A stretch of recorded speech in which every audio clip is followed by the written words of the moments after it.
Hi, I'm Peggy June Graham Sherrits. I'm almost 80. I live in a New York City apartment building on the 45th floor, and I'm going to share a story about my family and how they got through crises, and hopefully how you will get through this crisis too at some point in your life. This story was told to me by my mother, who lived in Texas when this happened with her parents, who had moved to Texas from Iowa, the green hills of Iowa, to Texas for free land.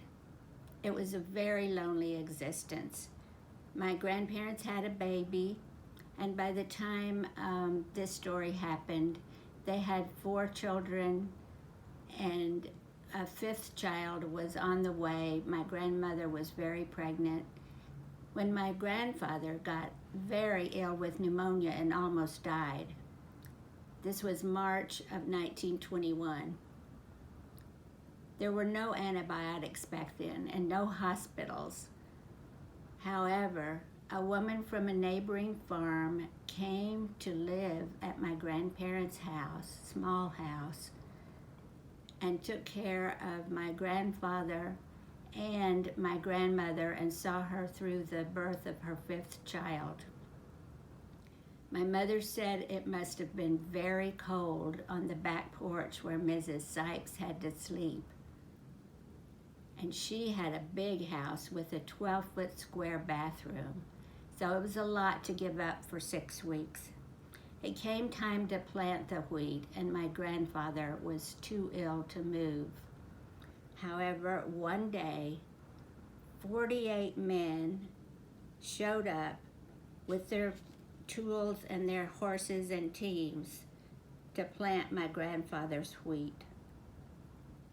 There were no telephones, and people lived miles apart, so I have no idea how that was organized.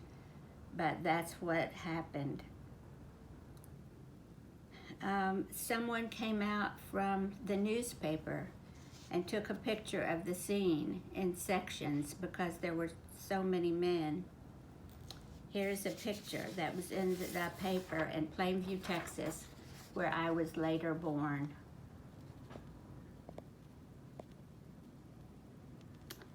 My grandfather recovered, no doubt, as much from generosity as from his own body chemistry.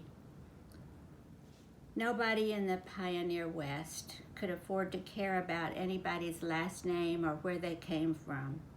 Lives and sometimes were inseparable, and they were constantly at stake. And men and women were known only by their deeds. May Mr. and Mrs. Sykes, their children, and all of the 48 men rest easy in their graves, and may all of us be needed so badly at some point in our lives and be so willing to help.